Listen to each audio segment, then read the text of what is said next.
Hey everyone. Yeah, I know it's been a long time. It's been a really long time. Sorry about this.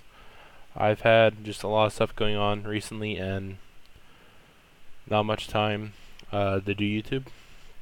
And now that I've cleared up everything, I'm gonna get back into the groove of recording videos. So I'm gonna get back on this. Uh, I'm gonna upload daily. I'm gonna come back to uploading daily.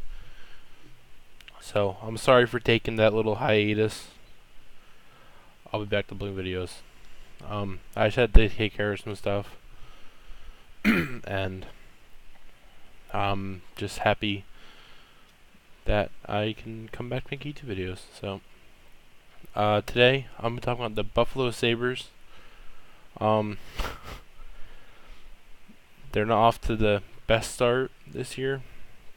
Um, I thought they were gonna do a lot better than they started off this year.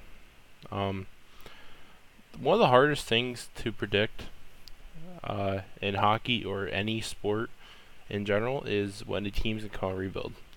Like, look at the Edmonton Oilers back from 2008 to 2016. They 8 years of the first overall pick, and then they got one gem in Connor McDavid. You guys, as in the Sabres, got an awesome player and second overall in Jack Eichel. But any other draft he'd be first overall, but it was the McDavid Eichel draft, so I believe Buffalo is coming out of the rebuild. Maybe in their year or two when you see players like Alex Nylander coming up, and you see defensemen like Ristolainen come into their own form and round out their whole game and achieve their full potential. Now let's start with the lineup. Buffalo, I have no thoughts that Evander Kane will not get signed. Buffalo has enough cap space to sign him. Last year, Evander Kane, 28 goals, 15 assists, 43 points. That's great numbers out of Kane. Year to year, Evander Kane's really inconsistent. Like, you don't know what kind of work ethic you're gonna get out of him. You just don't know where you can get them from year to year. So it's a little tough with Vander Kane, but this year he's off to a nice start playing Jack Eichel, who's a great playmaker on that line, and he can make plays. Just simple as that. Jack Eichel can make plays on that line. Last year, Jack Eichel. Now that's a whole separate video for another time. We can discuss where Jack Eichel is worth $10 million. Buffalo had to sign that because they wanted to keep their future star. And Eichel last year, 24 goals, 33 assists, 57 points. Jack Eichel is a great player in the NHL. There's no doubt in my mind about that. But he needs to shoot the puck more. He said that recently this week.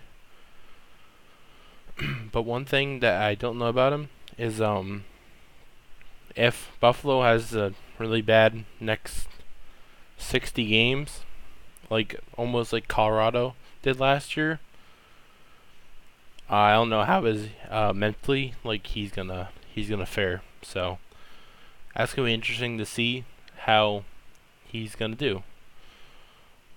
He can pass the puck very well, but I agree with him. He needs to shoot more. He's been passing up on some prime opportunities to shoot from the games I've been seeing, and he doesn't look like the Jack Eichel that we saw going to his draft year that could snipe the puck from anywhere. That was a number 2 overall pick. And then Sam Reinhart playing on his wing. Everyone thinks Sam Reinhart's a bust. Now, he's not a bust. He's just not what was expected out of him when you drafted him so high in that first round. Last year, 17 goals, 30 assists, 47 points. He's an excellent, shifty, little, speedy playmaker on that line. And he's going to be able to open up some space for Eichel and Kane to get some goals. And I think he'll rack up some assists playing that line this year to keep that line the same. I saw these lines in the morning practice this morning, so that's what I'm basing off of. I really like this line. And then they got Benoit Pouliot on the offseason. He's had a resurgence somewhat this year. He looks better than he did in Edmonton last year. Last year he had 8 goals, 6 assists, 14 points. Pouliot is not going to be a 20-goal scorer, but he can be a solid top 6 player that tries every night, is always out there working hard every shift. Then one of the best two-way centers in league you have centering the second line is Ryan O'Reilly. Last year, 20 goals, 35 assists, 55 points. Great, excellent numbers at your second line center. He's great on the PK, great all around, great 5-on-5. Really love what Ryan O'Reilly brings to the team, and he's one of the best players on the second line. And then Kyle Okposo, a great power forward for that line, and he opens up time and space for O'Reilly too. Last year, Okposo 19 goals, 26 assists, 45 points. Excuse me, sorry. Okposo, like I said, he's great, got good hands, and he can score the gritty goals. And he's good in the power play because he sets up in front of the net, and he can screen goalies. Then Matt Molson, last year had a good year for how old he is. 14 goals, 18 assists, 32 points. Matt Molson is a decent player. He's not as fast as he used to be, but he still has the shot and some decent hands. He could probably get 10 goals this year. And then Larson, centering third line, 6 goals, 5 assists, 11 points last year. Never been the biggest fans of Johan Larson. I believe he probably gets around the same points this year. But he's a good shutdown third line center, and I like him in that role. And then Pominville, who's had a resurgence in his career. At least another part of the year, he had a resurgence. In Buffalo. 13 goals, 34 assists, 47 points. That's decent numbers out of Pominville last year. I expect him to get around 30 to 40 points this year. It'd be cool to see him get, 15 goals, 30 or 25 assists, somewhere around there. Then Jordan Nolan, claimed off waivers. That's a great fourth line acquisition. He is a good checking forward, gets on the forward check, and doesn't take a night off. Then Zemgus Girgensson, centering fourth line. I like him. He's like Jordan Nolan. Gets on the forward check, he's big. He doesn't take a night off. Last year, 7 goals, 9 assists, 16 points. I expect around the same amount of points this year from him. So that's good numbers. And then Nicholas Baptiste, last year in the AHL in Rochester, 25 goals, 16 assists, 41 points. That's good numbers out of him. That's probably what you can expect. Now, in the AHL, I like to see him may get his rookie year 10, 15 goals. That'd be good. I expect probably 10. And then on IR, you have Rich Lyon, which sucked. Came out today. That really is a big one. And then Zach Bogosian hasn't played this year because he's on IR.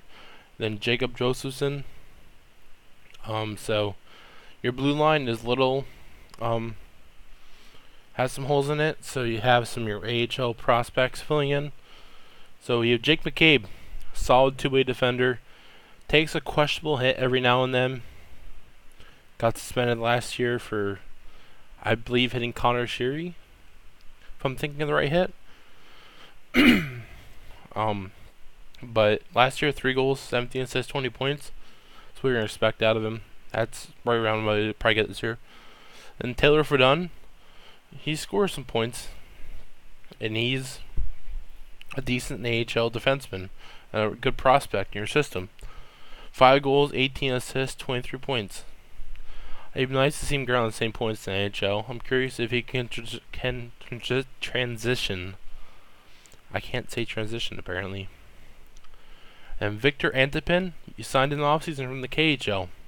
Last year in the KHL, he had 6 goals, 18 assists, 24 points. That's good numbers, but he's playing on bigger ice surface. I'm curious to see if he can transition to the smaller North American ice surface. And then Justin Falk, incredibly hard work ethic, tries every night. Last year, 8 assists, 8 points. It'd be nice to see him get a goal, but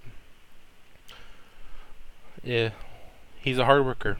That's what you can expect of your top four, and he's going to PK. So, and Josh Georges, I didn't like him in your top four. I like to see him play top six. I want to see him play sheltered minutes. Last year, 1 goal, 5 assists, 6 points. That's what you can expect of him. Nathan Beaulieu, loved that trade in the offseason. I love Beaulieu in Montreal. I don't understand why Montreal traded him and Sergachev and all them. Last year, Beaulieu, 4 goals, 24 assists, 28 points. A great two-way defenseman. And he's going to add scoring to that back end. And then the goaltending is really good. Leonard last year, 920 save percentage, 2.68 GA. My question with him is he didn't deal well when the staff would pull him from a game last year, so I'm curious to see how he can handle himself this year, and if he can actually handle being a starter. And Chad Johnson plays 15, 20 games. He'll give you a chance to win every single game. He's one heck of a good backup. Last year, 910 save percentage, 2.59 GA. I really like Buffalo's goaltending, and I'm excited for Buffalo's future. The rebuild's almost over, I think. Once some of their prospects come up and come out of form, and players like Molson and Palmerville, who are just fillers, are gone, and Nylander and all them come up, I think the team's be good in the future. So, make sure you guys like and subscribe, and I'm out, guys. Peace. Have a great rest of your day.